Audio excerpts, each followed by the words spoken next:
ஒவ்வொரு மாதமும் 1 கோடிக்கும் அதிகமான பார்வையாளர்களை சென்று சேரும் பேசு தமிழா பேசு சேனலில் உங்கள் நிறுவனத்தை விளம்பரப்படுத்த வேண்டுமா? திரையில் தெரியும் எண்ணை இப்போதே தொடர்பு கொள்ளுங்கள். ஆன்டிக்ஸ் கிளாக்ஸ் எனப்படும் மிக பழமையான கடிகாரங்கள் நம்முடைய அலுவலகத்தில் சிறப்பு தள்ளுபடியில் விற்பனைக்கு உள்ளது. தொடர்பு கொள்ள வேண்டிய தொலைபேசி எண் 9092547007.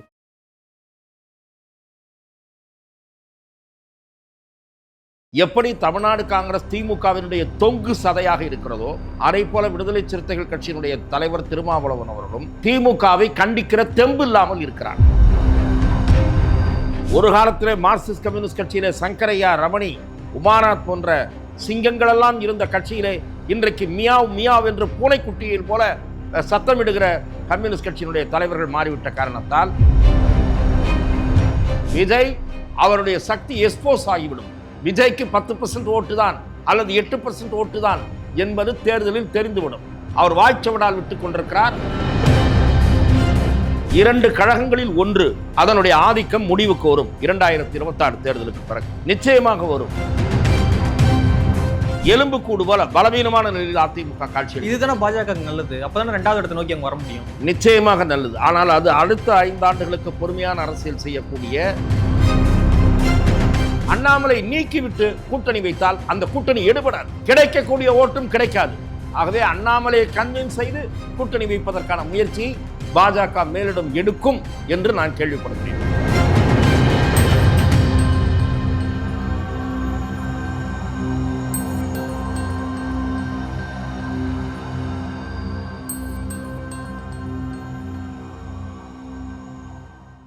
உலக தமிழ் சொந்தங்களுக்கு வணக்கம். நான் ராஜவேல் நாகராஜன். பேசு தமிழா பேசு வலையொலியுடைய வளர்ச்சிக்கு நீங்களும் உறுதுணையாக இருக்கணும்னு நினச்சிங்கன்னா இந்த வீடியோடைய டிஸ்கிரிப்ஷனில் இருக்கக்கூடிய ரேசர் பே லிங்கை கிளிக் பண்ணுங்கள். அந்த லிங்க்கில் போயிட்டு உங்களுக்கு விருப்பமான தொகையை பேசு தமிழா பேசுவனுடைய வளர்ச்சிக்கு உங்களுடைய பங்களிப்பாக நீங்கள் கொடுக்கலாம். நன்றி, வணக்கம். பேசு தமிழா பேசு நேயர்களுக்கு வணக்கம். இன்று நம்மோடு உரையாடுவதற்காக மூத்த பத்திரிகையாளர் திரு துக்ளக் ரமேஷ் அவர்கள் நம்மோடு இணைந்திருக்காங்க. அவங்க கூட தான் நம்ம உரையாட போகிறோம். வணக்கம் சார். வணக்கம். 2026 எலெக்ஷன் நெருங்கிறதுனால இப்பொழுதுலேருந்தே அந்த கூட்டணி பேச்சுவார்த்தை அது குறித்தான செய்திகள் பரபரப்பாக பேசப்பட்டுக்கிட்டு இருக்கு.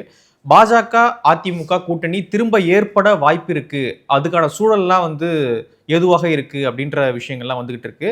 அண்ணாமலை அவர்களும் எடப்பாடி அவர்களும் அந்த அளவுக்கு முன்ன மாதிரி பேசிக்கிறது இல்லை, ஓரளவுக்கு சாஃப்ட் கார்னரோட அணுகுறாங்க அப்படின்ற ஒரு பார்வையும் இருக்கு. எப்படி பார்க்குறீங்க? பாரதிய ஜனதா கட்சியோடு கூட்டணி என்பது இனிமேல் கிடையாது என்று கூறி வந்த அதிமுக திரும்ப திரும்ப எடப்பாடி பழனிசாமி அவர்களும் அந்த கட்சியின் சார்பில் அடிக்கடி செய்தியாளர்களை சந்திக்கக்கூடிய திரு ஜெயக்குமார் அவர்களும் இந்த கருத்துக்களை கூறி வந்த நிலையில் அண்மையில் செய்தியாளர்களுக்கு பேட்டியளித்த திரு எடப்பாடி பழனிசாமி அவர்கள் திராவிட முன்னேற்றக் கழகம் மட்டும்தான் எங்களுக்கு எதிரி என்று ஒரு செய்தி சொன்னார். அதன் அடிப்படையில் இந்த யூகங்கள் பரவத் தொடங்கின. அதன் பிறகு ஒருபுறம் இன்னொரு கூட்டத்திற்கு முடிவில் செய்தியாளர்களை திரு அண்ணாமலை சந்தித்த போது ஒரு காலத்தில் நோட்டாவுக்கு கீழே வாக்கு வாங்குகிற கட்சி என்று விமர்சிக்கப்பட்ட பாரதிய ஜனதாவிடம் இன்றைக்கு கூட்டணி வைப்பதற்காக சில கட்சிகள் தவம் கிடக்கக்கூடிய சூழ்நிலையை நாம் ஏற்படுத்தியிருக்கிறோம் என்று சொல்லியிருந்தார். அந்த கருத்து குறித்து திரு எடப்பாடி பழனிசாமியிடம் செய்தியாளர்கள் கேட்டபோது அவர் பாரதிய ஜனதா கட்சியினுடைய தலைவர் திரு அண்ணாமலை அவர்கள் அதிமுகவை குறிப்பிட்டு அந்த கருத்தை கூறவில்லை, நீங்களாக ஏன் அப்படி ஒரு கருத்தை விதைக்க முனைகிறீர்கள் என்று கேட்டதோடு அதிமுகவை பொறுத்தவரை யாரிடமும் காத்திருக்கவில்லை என்கிற ஒரு செய்தியை சொல்லியிருக்கிறார். முன்பு மாதிரி இருந்தால் அவர் காட்டமாக விமர்சித்திருப்பார்.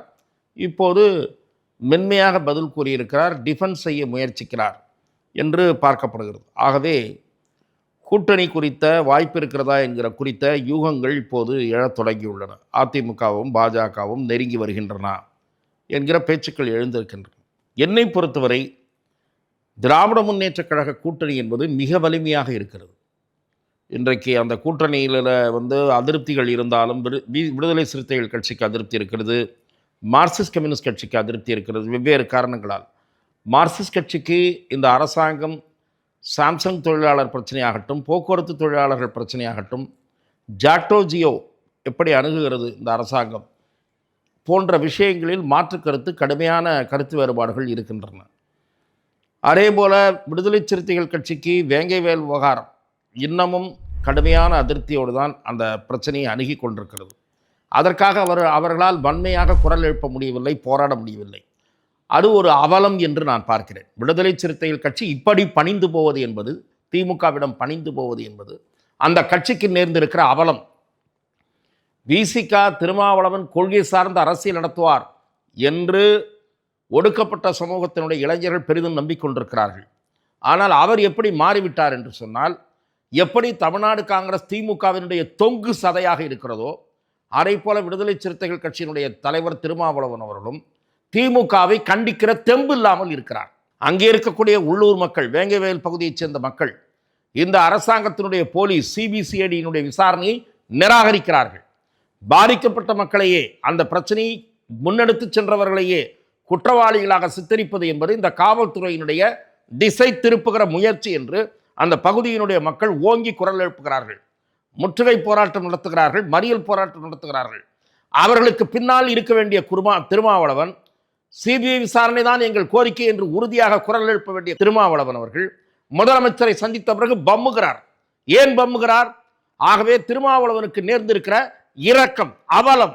ஆனால் அதையும் சகித்துக் கொண்டு, ஜீரணித்துக் கொண்டு திமுகவிடம் ஒட்டி கொண்டிருந்தால்தான் இரட்டை இலக்க தொகுதிகளை 2026 தேர்தலில் பெற முடியும் என்று திருமாவளவன் ஒருபுறம் அரசியல் நடத்தி கொண்டிருக்கிறார்.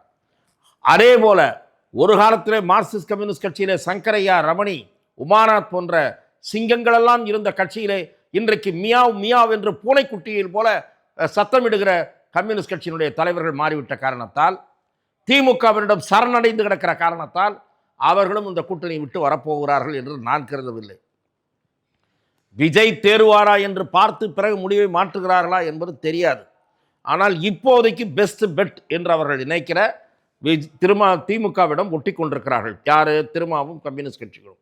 ஆகவே ஒருவரும் திமுக வலிமையான கூட்டணியை கட்டமைத்திருக்கிறது, அதிகார பலத்தில் இருக்கிறது, பணபலம் ஏராளமான கோடிகளை குவித்து வைத்திருக்கிறது திமுக தேர்தல்களை சந்திப்பதற்கு. ஆகவே இப்படிப்பட்ட திமுகவை 2026 தேர்தலில் வீழ்த்த வேண்டுமானால் மிக வலிமையான எதிர்த்தரப்பு கூட்டணியை கட்டமைக்க வேண்டிய பொறுப்பும் கடமையும் திரு எடப்பாடி பழனிசாமிக்கு இருக்கிறது. அதே போல அடுத்த நிலையில் இருக்கக்கூடிய திரு அண்ணாமலை அவர்களுக்கு இருக்கிறது. அதை அவர்கள் புரிந்து கொண்டு செயல்பட வேண்டும். அதிமுகவும் பாஜகவும், அதிமுக என்று சொன்னால் எடப்பாடி பழனிசாமி தன்னை எம்ஜிஆர் போலவோ ஜெயலலிதா போலவோ கற்பனை செய்து கொண்டிருந்தால் அவர் கனவுலகத்தில் சஞ்சரிக்கிறார் என்ற அர்த்தம். இன்றைக்கு அதிமுக பலவீனமான நிலையில் இருக்கிறது. இன்றைக்கு அதிமுகவினுடைய ஓட்டு வங்கி 22% தெரியாது. அந்த நிலைமைக்கு இறங்கி வைத்து விட்டது. எம்ஜிஆர் காலத்தில் இருந்தது போலவோ, செல்வி ஜெயலலிதா காலத்தில் இருந்தது போலவோ அதிமுக இல்லை. ஆகவே அதிமுக ஒன்றுபட்ட அதிமுகவாக மீண்டும் வடிவம் எடுக்க வேண்டும். நீங்கள் ஓபிஎஸ் அவர்களும் டிடிவி தினகரன் அவர்களும் வெளியே அனுப்பி, அல்லது டிடிவி தினகரன் தனி கட்சி நடத்துகிறார், அமைதியாக இருந்த ஓபிஎஸ்ஐ அலட்சியப்படுத்தி வெளியே அனுப்பியவர் இபிஎஸ். இரட்டை தலைமை என்று இருந்தாலும் இபிஎஸ் தான் ஆதிக்கம் செலுத்தி கொண்டிருந்தார், ஒருங்கிணைப்பாளர் ஆதிக்கம் செலுத்தவில்லை. ஆனாலும் ஓபிஎஸ் அவரை அவமானப்படுத்தி வெளியே அனுப்பினார் இபிஎஸ். டிடிவி தினகரன் தனி கட்சி தொடங்குகிறார். அவருக்கெல்லாம் என்ன சக்தி இருக்கிறது என்று இருமாப்போடு பேசினார் டிடிவி எடப்பாடி பழனிசாமி. ஆனால் அந்த ஓபிஎஸும் டிடிவியும் சேர்ந்து 7 நாடாளுமன்ற தொகுதிகளில் அதிமுகவை டெபாசிட் இழக்க வைத்தார்கள்.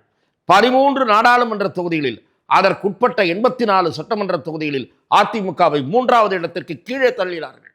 ஆகவே கள யதார்த்த நிலையை திரு எடப்பாடி பழனிசாமி புரிந்து கொண்டு ஒன்றுபட்ட அதிமுக, பாஜக, பாமக, தேமுதிக, தமாக, புதிய தமிழகம், புதிய நீதி கட்சி, ஜான் பாண்டியன் அவர்களுடைய கட்சி, அதே போல இன்னும் 1-2 அமைப்புகள், இவர்களை எல்லாம் சேர்த்து கொண்டு மிக வலிமையான கூட்டணியை கட்டமைக்க வேண்டிய பொறுப்பும் கடமையும் திரு எடப்பாடி பழனிசாமிக்கு இருக்கிறது.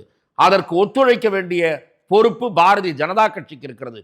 இவர்கள் உணர்ந்து கொண்டு இத்தகைய ஒரு கூட்டணியை உருவாக்குவார்களானால் திமுக வீழ்த்தப்படும், விஜய் துடை தெரியப்படுவார். விஜய் அவருடைய சக்தி எக்ஸ்போஸ் ஆகிவிடும். விஜய்க்கு 10% ஓட்டு தான் அல்லது 8% ஓட்டு தான் என்பது தேர்தலில் தெரிந்துவிடும். அவர் வாய்ச்சவடால் விட்டுக் கொண்டிருக்கிறார். ஊடகத்தைச் சேர்ந்த சிலர் விஜய் என்னமோ ஒரு பெரிய சக்தி மாதிரி ஒரு பிம்பத்தை கட்டமைத்துக் கொண்டிருக்கிறார்கள். அந்த பிம்பம் நொறுங்க வேண்டும் என்று சொன்னால் ஒன்றுபட்ட அதிமுக, பாஜக, பாமக, தேமுதிக கூட்டணி உருவாக வேண்டும். அதன் மூலம் விஜயும் எக்ஸ்போஸ் ஆவார், திமுகவும் எக்ஸ்போஸ் ஆகும். அதை செய்ய போகிறார்களா என்பதுதான் நமக்கு தெரியவில்லை. இப்போ பாஜக வந்து அதிமுக கூட்டணியில வந்துச்சுன்னா ஒருவேளை எடப்பாடி பழனிசாமி அவர்கள் நீங்க மட்டும் வாங்க, பாஜக மட்டும் வாங்க, ஓபிஎஸ் சேர்க்க சொல்லாதீங்க, மற்றவங்கள சேர்க்க சொல்லாதீங்க, பிரிஞ்சு போனவங்கள அப்படின்னு ஒரு டிமாண்ட் வச்சாங்கன்னா அதை பாஜக ஏத்துக்குமா? எப்படி? நிச்சயமாக பாரதிய ஜனதா கட்சி திரு ஓபிஎஸ் அவர்களையோ திரு டிடிவி அவர்களையோ கைவிடும் என்று நான் நினைக்கவில்லை. ஏனென்றால் தொடர்ந்து பாரதிய ஜனதாவுக்கு ஆதரவாக திரு ஓபிஎஸ் பேசிக்கொண்டிருக்கிறார், திரு டிடிவி தினகரன் பேசிக்கொண்டிருக்கிறார். கைவிடுமானால் பாரதிய ஜனதா நம்பத்தகுந்த ஒரு கட்சியாக பார்க்கப்படாது. இது ஒன்று. இரண்டாவது, கைவிட்டால் மீண்டும் இந்த கூட்டணிக்கு பாதிப்பு தான். அவர்கள் சீமானோடு போய் சேரலாம், விஜயோடு போய் சேரலாம். அப்போ என்ன ஆகும்? மறுபடியும் அதே சவுத்துல எடப்பாடி அடி வாங்குவார். எடப்பாடிக்கு பழனிசாமியினுடைய வேட்பாளர்கள் அடி வாங்குவார்கள். பிஜேபி வேட்பாளர்கள் கூட கொஞ்சம் ஓட்டு விழுந்தாலும் விழும். எடப்பாடி பழனிசாமி என்ன நினைப்பாங்கன்னா, இவர் குறிப்பிட்டு தேவர் சமூகத்தினரை அவமானப்படுத்துகிறார் என்ற கருத்து தான் தெற்கிலும் டெல்டா மாவட்டங்களிலும் பரவும். திருமதி சசிகலா சார்ந்த கள்ளர் சமூகம், திரு ஓபிஎஸ் சார்ந்த மறவர் சமூகம் எடப்பாடி பழனிசாமியை நம்பிக்கை துரோகி என்றுதான் பார்க்கும். அப்ப இந்த கூட்டணி உருவாவதற்கான ஓரளவுக்கான வாய்ப்புகள் இப்போ உருவாயிருக்கு, கணிந்திருக்கு அப்படின்னு. பாரதிய ஜனதா கட்சி அழுத்தம் செலுத்தி எல்லோரையும் சேர்த்து கொண்டால்தான் கூட்டணி வலிமை பெறும் என்று எடப்பாடி பழனிசாமிக்கு புரிய வைக்க வேண்டும். அல்லது எடப்பாடி பழனிசாமி உட்கட்சியிலேயே கூட பிரச்சனைகளை சந்திக்க வாய்ப்பு இருக்கிறது. இன்னொன்னு சொல்லப்படுது என்னன்னா, பாஜக இப்போ வளர்ந்துகிட்டு இருக்கு. அவங்க வந்து இப்போ டபுள் டிஜிட்டை நோக்கி நகர்ந்துட்டாங்க. 11-12% வாக்கு சதவீதம் வச்சிருக்காங்க. அப்படி இருக்கும் பொழுது அதிமுக கொஞ்சம் வீழ்ந்துகிட்டு இருக்க மாதிரியான ஒரு சூழல் இருக்கு. இப்படி இருக்கும்பொழுது நம்ம பாஜக 2வது இடத்துக்கு போனோம் அப்படின்னா அது தனிச்சு நின்னா தானே போக முடியும். திரும்ப அதிமுக கூட்டணி வச்சா திரும்ப அதிமுக தானே பலமடையும். நீங்கள் கேட்பது சரியான கேள்விதான். ஆனால் பாரதிய ஜனதா தனித்து நின்று அல்லது அதன் தலைமையில் சில கட்சிகளை சேர்த்து கொண்டு ஒரு கூட்டணியை கட்டமைப்பது என்பது வெற்றி பெறுவதற்கு, எத்தனை இடங்களில் வெற்றி பெறுவதற்கு உதவும் என்ற ஒரு யதார்த்த நிலை என்பது ஒன்று இருக்கிறது. ஆனால் எதிர்கால நலன்களுக்கு அப்படி ஒரு கூட்டணி அமைப்பது உதவலாம். ஆனால் இப்போது ஒரு கூட்டணியை அமைத்து சில பல தொகுதிகளை வென்றுவிட்டு 2 கழகங்களில் ஒன்று அதனுடைய ஆதிக்கம் முடிவுக்கு வரும். 2026 தேர்தலுக்கு பிறகு நிச்சயமாக வரும். அதிமுக ஒருவேளை மோசமான தோல்வியை ஒருவேளை பாஜக தனித்து நின்று சந்திக்குமானால், அதிமுக மோசமான தோல்வியை தழுவினால் அதிமுகவினுடைய அவ்வளவுதான் சரிவு, தொடர்ந்து சரிவுதான். அந்த கட்சியிலிருந்து சிலர் திமுகவுக்கு போவார்கள், சிலர் விஜய் கட்சிக்கு போவார்கள், சிலர் பாஜகவுக்கு வருவார்கள். எலும்பு கூடு போல பலவீனமான நிலையில் அதிமுக காட்சி. இதுதானே பாஜக நல்லது. அப்பதானே 2வது இடத்தை நோக்கி அங்க வர முடியும். நிச்சயமாக நல்லது. ஆனால் அது அடுத்த 5 ஆண்டுகளுக்கு பொறுமையான அரசியல் செய்யக்கூடிய முடிவை பாரதிய ஜனதா மேலிடம் எடுக்க வேண்டும். திரு அண்ணாமலை பொறுத்தவரை அதற்கு தயாராக இருப்பார், அந்த சவாலுக்கு தயாராக இருப்பார். பாரதிய ஜனதாவை பாரதூரமான நோக்கத்தோடு கட்டமைக்க வேண்டிய பொறுப்பை அவருடைய கையிலே நீங்கள் கொடுப்பீர்களானால் ஒருவேளை அவர் அந்த முயற்சியிலே கூட ஈடுபடக்கூடும். ஆனால் பாஜக மேலிடம் கூட்டணியை விரும்புகிறது என்றும், இங்கே இருக்கக்கூடிய தமிழக பாஜக நிர்வாகிகள் சிலர் பதவி ஆசை கொண்டு எம்எல்ஏவாக வேண்டும், 4 பேர் வாரிய தலைவராக வேண்டும் என்று கருதுகிறவர்கள் இந்த கூட்டணியை விரும்புகிறார்கள். இதுதான் பாஜகவுக்குள் இருக்கக்கூடிய சிக்கல். ஆகவே அண்ணாமலையை நிர்பந்தப்படுத்தி தான் கூட்டணிக்கு சம்மதிக்க வைப்பார்கள். அதே சமயம் அண்ணாமலை நீக்கிவிட்டு கூட்டணி வைத்தால் அந்த கூட்டணி எடுபடாது, கிடைக்கக்கூடிய ஓட்டும் கிடைக்காது. ஆகவே அண்ணாமலையை கன்வின்ஸ் செய்து கூட்டணி வைப்பதற்கான முயற்சியை பாஜக மேலிடம் எடுக்கும் என்று நான் கேள்விப்படுகிறேன். இப்போ இந்த இந்தி திணிப்பு அப்படின்னு ஒரு விஷயம் வந்து கொண்டு வரப்படுது, மும்மொழி விஷயம் கொண்டு வரப்படுது, டீலிமிட்டேஷன் அரசியலாக்கப்படுது. இப்படி இருக்கும் பொழுது இதெல்லாம் மக்கள் கிட்ட எடுபட்டு இது வந்து வாக்கு அரசியலாக திமுக மாறும் நினைக்கிறாங்களா? திமுக திராவிட முன்னேற்ற கழகம் மொழியை வைத்து அரசியல் செய்வது மலினமான அரசியல். அது 65 மாதிரியெல்லாம் இப்போது எடுபடாது. அப்போது இருந்தது வேறு. இப்போது இருக்கக்கூடிய மாணவர்கள் பல்வேறு மொழிகளை கற்க வேண்டும் என்று விரும்புகிறார்கள். யங் ஜெனரேஷனுடைய சிந்தனையே மாறி இருக்கிறது. குறிப்பாக பெற்றோர்களே இந்த அரசாங்க பள்ளிகள் எவ்வளவு மட்டமாக இருக்கின்றன என்று கருதி தனியார் பள்ளிகளில் கொண்டு போய் சேர்க்கிறார்கள். ஏன்? தங்களுடைய பிள்ளை இங்கிலீஷ் நன்றாக பேச வேண்டும் என்று நினைக்கிறார்கள். அரசாங்க பள்ளியில் படித்தால் தமிழே ஒழுங்காக பேச வராது. இந்த லட்சணத்தில் அரசாங்க பள்ளி நடக்கிறது. அரசாங்க பள்ளியில் நீங்கள் ஆங்கிலம் நன்றாக கற்றுக் கொடுப்பார்களா என்பது 2வது விஷயம். எல்லா பள்ளிகளையும் சொல்லவில்லை. கிட்டத்தட்ட 60க்கும் மேற்பட்ட பள்ளிகள் மோசமான நிலையில் இருக்கின்றன. அடிப்படை வசதிகள் இல்லாத நிலையில் 70% பள்ளிகள் இருக்கின்றன. ஒழுங்கான கழிப்பறை கிடையாது என்கிற நிலையிலே பல அரசாங்க பள்ளிகள் இருக்கின்றன. 1 ஆசிரியர்கள் 2 ஆசிரியர்கள் என்கிற நிலையிலே ஏராளமான அரசாங்க பள்ளிகள் இருக்கின்றன. ஆகவே அரசாங்கம் கல்விக்காக செலவிடுவதில்லை, இதர 1-2 ஊதாரித்தனங்களுக்கு செலவிட்டுக் கொண்டிருக்கிறது. டாஸ்மாகிலே வருமானத்திலே குறியாக இருக்கக்கூடிய ஒரு மோசமான அரசாங்கம் தமிழ்நாட்டில் தான் நடந்து கொண்டிருக்கிறது. ஆகவே இவர்கள் கல்வியை பற்றி அடுத்தவர்களுக்கு உபதேசிப்பது, மத்திய அரசாங்கத்தின் மீது பழிபோடுவதெல்லாம் கேவலமான ஒன்று. மத்திய அரசாங்கம் இங்கே நவோதயா பள்ளிகளை துவங்க முற்பட்ட போது, அதற்கு அப்போது காங்கிரஸ் அந்த கொள்கையை கொண்டு வந்த போது, இங்கே இருக்கக்கூடிய காங்கிரஸ் கட்சியைச் சேர்ந்தவர்கள், குறிப்பாக என்னுடைய நண்பர் திரு பீட்டர் அல்போன்ஸ் அவர்கள் சட்டமன்றத்தில் நவோதயா பள்ளியை ஏன் ஏற்க மறுக்கிறீர்கள் என்று கலைஞர் கருணாநிதியை நேருக்கு நேர் பார்த்து வலிமையான கேள்வி முன்வைத்தார். ஏனென்றால் அது ரெசிடென்சியல் ஸ்கூல், அகாமடேஷன், ஃபுட் எல்லாம் ஃப்ரீ ஏழை மாணவர்களுக்கு. அதை நிராகரித்த பாவத் செய்த கட்சி திமுக கட்சி. அதேதான் இப்போதும் செய்து கொண்டிருக்கிறது. ஹிந்தி கற்க வேண்டும் என்று விரும்புபவர்கள் இந்தி பிரச்சார சபாவிலே கற்றுக்கொள்ளட்டும் என்று உபதேசம் செய்வதற்கு நீங்கள் யார் என்று நான் கேட்கிறேன். இப்போது ஏராளமான பல்லாயிரக்கணக்கான மாணவர்கள் தனியார் பள்ளிகளிலே ஹிந்தி, பிரெஞ்சு படிக்கிறார்களே, உங்களால் தடுக்க முடியுமா? முடியவே முடியாது. கேட்டால் சிபிஎஸ்இ பள்ளியில் சேர்ந்து கொள்ளட்டும் என்று சொல்கிறீர்கள். உங்கள் வீட்டு பிள்ளைகளுக்கு வசதி இருக்கிறது, சிபிஎஸ்இ பள்ளியில் சேர்க்கிறீர்கள். ஏனென்றால் நீங்கள் லட்சக்கணக்கில் ஊழல் செய்து சம்பாதித்து இருக்கிறீர்கள், அதனால் சேர்த்திருக்கிறீர்கள். ஊழல் பணத்தில் தனியார் ஸ்கூல் நடத்துகிறீர்கள், தனியார் காலேஜ் நடத்துகிறீர்கள். ஆகவே உங்களுக்கு இந்த உபதேசங்களை சொல்வதற்கு குறைந்தபட்ச தகுதி கூட கிடையாது என்று நான் சொல்லுகிறேன். மொழியின் பெயரால் மக்களை ஏமாற்றுகிறீர்கள், பித்தலாட்ட அரசியல் செய்கிறீர்கள் என்று நான் குற்றம் சாட்டுகிறேன். 26ல திமுக கூட்டணி வந்து என்ன மாதிரியான ஸ்ட்ராட்டஜி முன்னெடுப்பாங்க நினைக்கிறேன்? எதை வந்து பேஸ் பண்ணி இந்த அரசியலை கொண்டு போவாங்க? எதையும் பேச செய்ய மாட்டார்கள். தங்களிடம் இருக்கிற வலிமையான கூட்டணி, குவித்து வைத்திருக்கிற கோடிக்கணக்கான பணம், இதை வைத்துத்தான் திமுக அந்த தேர்தலை நம்பிக்கொண்டிருக்கிறது. நான் சொல்லுவது போல எதிரே ஒரு வலிமையான கூட்டணி உருவாகிவிட்டால் திமுக இந்த வருகிற தேர்தலில் தோல்வி அடையும். அந்த தோல்வியை தருவதற்கு, மக்கள் பரிசாக தருவதற்கு காத்திருக்கிறார்கள். எதிர்க்கட்சிகள் 4 முனை 5 முனை என்று வந்துவிட்டால் அந்த குவித்து வைத்திருக்கிற பணத்தை வாரி இறைத்து மக்களுக்கு ஓட்டுக்கு 500 1000 என்று கொடுத்து திமுக வெற்றி பெற்றுவிடும். எதிரே வலிமையான கூட்டணி உருவாகிவிட்டால் திமுக படுதோல்வி அடையும். இதுதான் இப்போது இருக்கக்கூடிய யதார்த்த நிலை. ஏனென்றால் அந்த அளவுக்கு சட்டம் ஒழுங்கு மோசமாகி இருக்கிறது, கவுன்சிலர்களுடைய அடாவடித்தனம் அதிகரித்திருக்கிறது, கள்ளசாராயம், போதைப் பொருட்கள் விற்பனை, சட்டம் ஒழுங்கு அதை கேட்கவே வேண்டாம். நீங்கள் முன்பை விட இப்போது பள்ளிகளுக்கு செல்லுகிற பெற்றோர்கள் அதிகமாகிவிட்டார்கள். நானே பார்க்கிறேன் பல பள்ளிக்கூடங்களில் வெளியே. ஏனென்றால் 7வது 8வது படித்து விட்டு வருகிற மாணவிகளை பத்திரமாக வீட்டுக்கு கொண்டு வர வேண்டும் என்கிற கவலை பெற்றோர்களுக்கு பிறந்திருக்கிறது. அந்த அளவுக்கு பாலியல் குற்றங்கள் அதிகரித்திருக்கின்றன. ஆகவே மக்கள் இந்த ஆட்சி மீது வெவ்வேறு காரணங்களால் அதிருப்தி விட்டிருக்கிறார்கள். அந்த அதிருப்தியை அறுவடை செய்ய வேண்டிய பொறுப்பும் கடமையும் எதிர்க்கட்சிகளுக்கு இருக்கிறது. பிகே உடைய ஸ்ட்ராட்டஜி விஜய் கட்சிக்கு டிவிகே கை கொடுக்குமா? நிச்சயமாக கொடுக்காது. திரு விஜய் கற்பனை உலகத்தில் சஞ்சரித்துக் கொண்டிருக்கிறார். தமிழ்நாட்டில் 1967 போல் 77 போல் நாங்கள் ஒரு திருப்பத்தை தருவோம் என்கிறார்.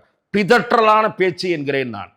67 அண்ணா மாற்றத்தை கொண்டு வந்தார் என்றால் 57 62 என்று தொடர்ந்து இயக்கங்களை நடத்தினார். காங்கிரஸ் ஆட்சி அரிசி பஞ்சம் ஏற்பட்டு விட்டது என்றார், இந்தியை திணிக்கிறார்கள் என்றார். அப்போது இருந்த நிலைமை வேறு. 77 மக்கள் திலகம் எம்ஜிஆர், அவரோடு ஒப்பிடுவதற்கு அவர் மலை என்றால் இவர் தூசு. எம்ஜிஆர் மகத்தான செல்வாக்கு படைத்தவர். அவர் குண்டடிப்பட்டு படுத்திருந்த போஸ்டர் திமுகவை வெற்றி பெற வைத்தது. அப்படிப்பட்ட மகத்தான மக்கள் செல்வாக்கு எம்ஜிஆருக்கு. எம்ஜிஆர் அவர்கள் வெளியே வந்து நின்றால் ஊர்வலம், நடந்தால் மாநாடு என்கிற நிலையில இருந்தவர் எம்ஜிஆர். இவர் அப்படிப்பட்ட தலைவரா? பையனூரை விட்டு வெளியே வரவில்லை. பையனூர் பண்ணையார் என்று மக்கள் வாட்ஸ்அப்பில் கிண்டல் செய்கிறார்கள், பேஸ்புக்கில். அந்த அளவுக்கு அரசியல் நடத்துவார். ஒரு செய்தியாளர் சந்திப்பு உண்டா? ஓராண்டு ஆகிவிட்டது. எந்த கேள்விக்கும் பதில் சொல்ல முடியாது என்ற பயம் செய்தியாளர்களை சந்திப்பதில்லை. சுற்றீர பவுன்சர் என்று சொல்லக்கூடிய அவர்களை வைத்துக் கொண்டு வளைய வந்து கொண்டிருக்கிறார். இவர்தான் மக்களை அணுகக்கூடிய தலைவரா? எம்ஜிஆர் எப்படி இருப்பார்? கூட்டத்தோடு கூட்டமாக கலந்து விடுவார். அவரை விட நீங்கள் என்ன பாப்புலாரிட்டியா?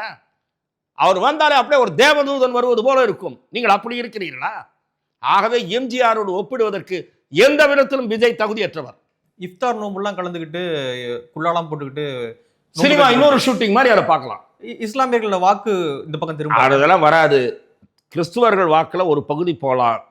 என்ன, இஸ்லாமியர்களை பொறுத்தவரை திமுக கூட்டணிக்குத்தான் வாக்களிப்பார்கள். ஒரு பகுதி கிறிஸ்தவர்கள் காங்கிரஸுக்கு அந்த கூட்டணிக்கு காங்கிரஸ் இருந்த காரணத்தால் கிறிஸ்தவர்கள் வாக்கு நிறைய விழும். இப்போ ஒரு பகுதி விஜய் கிறிஸ்துவர் என்பதால் விழலாம். அவ்வளவுதான் நடக்கும். மற்றபடி இவர் ஒன்றும் பெரிய மாஸ் லீடர்லாம் கிடையாது. விஜய் நம்பி எந்த கட்சியும் போவதுக்கான வாய்ப்பு இல்லையா? நிச்சயமாக இல்லை. அதிமுக கூட்டணியில் அதிமுக ஒருவேளை மிக பலவீனமான நிலைக்கு போனால், கற்பனையாக ஒரு ஹைப்போதெட்டிக்கல் சிச்சுவேஷன், திமுகவுக்கும் காங்கிரஸுக்கும் ஏதாவது மோதல் வந்தால், அப்படி காங்கிரஸ் விஜய் பக்கம் போனால், அப்படிலாம் ஒரு ஹைப்போதெட்டிக்கல் போட்டுக்கிட்டே போகணும் நீங்கள். ஆனால் இதற்கெல்லாம் வாய்ப்பே இல்லை. விஜய் இப்பொழுது இருக்கிற திமுக அரசியலுக்கு மாற்றாக ஏதாவது செய்கிறாருன்னு நினைக்கிறீங்களா நீங்க? நிச்சயமாக இல்லை. திமுக சொல்றதையே தான் எதிரொலிக்கிறார். விஜய் குரலுக்கும் திமுகவின் குரலுக்கும் பெரிய வேறுபாடு இருப்பதாக தெரியவில்லை. ஆகவே விஜய் பேசுவதெல்லாம் வசனம் மாதிரி. ஒருவேளை வெற்றி பெற்ற ஸ்ட்ராட்டஜியை நம்ம எடுத்துக்கலாம் அப்படின்னு நினைச்சு அதே ஸ்ட்ராட்டஜியை முன்னெடுக்கிறாரோ? அப்படிலாம் நீங்கள் கருத முடியாது. திராவிட முன்னேற்ற கழகத்திற்கென்று நீண்ட அரசியல் பின்னணி இருக்கிறது, பாரம்பரியம் இருக்கிறது. திமுக கொள்கை சார்ந்த அரசியல் நடத்துகிறதோ இல்லையோ, கொள்கை வழியாகவே இருப்பது போல ஒரு பாவலாவாவது காட்டுகிறது. விஜய் அப்படியே ஈயடிச்சான் காப்பி மாதிரி திமுக என்னென்ன பேசுகிறதோ அதையே பேசி ஓட்டு வாங்க முடியாதா என்று பார்க்கிறார். அதற்கு தான் திமுக இருக்கிறது. உங்களுக்கு எதற்கு போடுவார்கள்? திமுக தலைமையில் வலிமையான அணி இருக்கிறது. திமுக தலைமையில் வலிவான அணி இல்லாவிட்டால் உங்களை பற்றி பரிசீலிக்கலாம். திமுக அடுத்தடுத்து தோல்வி முகமாக இருந்தால் உங்கள் பக்கம் பார்வையை திருப்புவார்கள். அவர்கள் வெற்றி முகமாக இருக்கிறார்கள். ஆகவே திமுகவின் வாய்ஸை எதிரொலிக்கக்கூடிய விஜய்க்கு ஓட்டு விழும், கொள்கை சார்ந்து ஓட்டு விழும் என்று நான் பார்க்கவில்லை. தமிழ்நாட்டில் நடக்கிறதே காமராஜர் ஆட்சி தான் அப்படின்றாங்க. ரொம்ப சப்போர்ட்டிவான ஒரு கட்சியாக திமுகவுக்கு காங்கிரஸ் இப்போ இருந்துகிட்டு இருக்கு. என்ன காரணம் சார் அது? அதாவது இரத்த ஓட்டத்தோடு தேசிய உணர்வுகளும் காந்திய உணர்வுகளும் கலந்த ஒருவர் தமிழ்நாடு காங்கிரஸ் தலைவராக இருந்தால் இத்தகைய பேச்சுக்கள் வந்திருக்காது. காங்கிரஸ் கட்சிக்கே சம்பந்தம் இல்லாத ஒருவர், அந்த சிந்தனைகளுக்கே சம்பந்தம் இல்லாத ஒருவர் தமிழ்நாடு காங்கிரஸ் கட்சியினுடைய தலைவராக ஒரு விபத்தின் காரணமாக, அரசியல் விபத்தின் காரணமாக தலைவர் பொறுப்புக்கு வந்த காரணத்தால் தான் அவர் இப்படியெல்லாம் வாய்க்கு வந்தபடி உளறுகிறார். காமராஜ் ஆட்சியும் இந்த ஆட்சியும் ஒன்றா? இப்படி பேசுவதற்கு அவருக்கு நாக்கு கூச வேண்டாமா என்று நான் கேட்கிறேன். அப்படியானால் உங்களுக்கு இந்த ஆட்சியின் பலத்த கவனிப்பு நடக்கிறது என்ற முடிவுதான் மக்கள் எடுப்பார்கள். காமராஜ் ஆட்சி எப்படிப்பட்ட ஆட்சி? லஞ்ச லாவண்யமற்ற ஆட்சி. எப்படிப்பட்ட ஒரு குறைந்த அளவு மந்திரிகளை வைத்துக்கொண்டு ஒரு நேர்மையான அரசாங்கத்தை பெருந்தலைவர் காமராஜ் இந்த மாநிலத்தில் நடத்தி காட்டினார். எப்படிப்பட்ட விவசாய புரட்சி, எப்படிப்பட்ட தொழில் புரட்சி காமராஜ் ஆட்சியில் ஏற்பட்டது. அந்த ஆட்சி இந்த ஆட்சி ஒன்றா? மக்களை ஏமாற்றி பொய்யான வாக்குறுதிகளை கொடுத்து விட்டு ஆட்சிக்கு வந்துவிட்டு உனக்கும் பெப்பே உங்க அப்பாவுக்கும் பெப்பே என்று சொல்வது போல ஆட்சி நடத்துகிற இந்த ஆட்சியை போய் நேர்மையான மனிதர், நேர்மையின் மறு உருவம் என்று சொல்லக்கூடிய பெருந்தலைவர் காமராஜோடு ஒப்பிடுகிறீர்களே, எதற்காக ஒப்பிடுகிறீர்கள்? உங்கள் கட்சியிலேயே இன்றைக்கு உங்களுக்கு எதிராக கடுமையான கண்டன குரல்கள் எழுந்திருக்கின்றன. கட்சியை பயன்படுத்தி இவர் ஆதாயம் அடைகிறார், இவரை உடனடியாக தலைமை பொறுப்பிலிருந்து தூக்க வேண்டும் என்று தமிழ்நாடு காங்கிரஸில் இருக்கக்கூடிய பல மாவட்ட தலைவர்கள் போர்க்கொடி தூக்கி இருக்கிறார்கள்.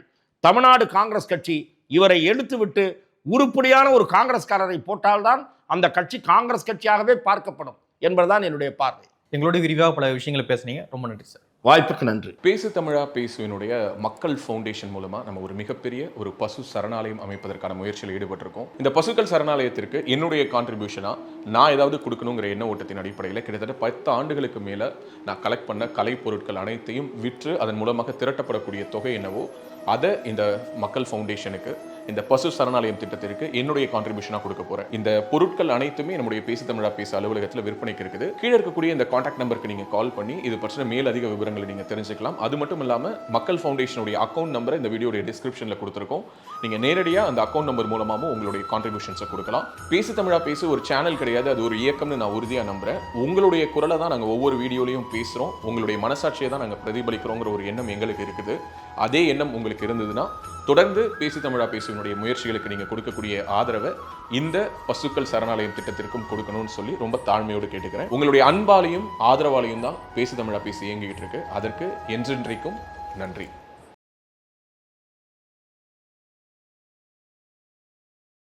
இப்போ உடல் ரீதியாக ஒரு பிரச்சனை வருது அப்படின்னா அந்த பிரச்சனைக்கு இந்த ஒரு வாஸ்து பாதிப்பு காரணமா இருக்கும் அப்படின்னு சொல்ல முடியுமா? உங்க வீட்டோட தென்கிழக்கு தெற்கு சார்ந்த 22 டிகிரில என்ன இருக்குங்கிறத நீங்க செக் பண்ணுங்க. நான் சொல்ற மாதிரி பாதிப்பு அந்த இடத்துல இருந்தது அப்படின்னா நிச்சயமா அந்த இடத்துல. இந்த மாதிரி ஆன்மீகம் மற்றும் ஜோதிடம் சார்ந்த இன்னும் பல வீடியோக்கள் பார்க்கணுமா? மறக்காம திருவருள் டிவிக்கு சப்ஸ்கிரைப் பண்ணுங்க. திருவருள் டிவியுடைய சேனல் லிங்க் இந்த வீடியோடைய டிஸ்கிரிப்ஷன்ல இருக்கு.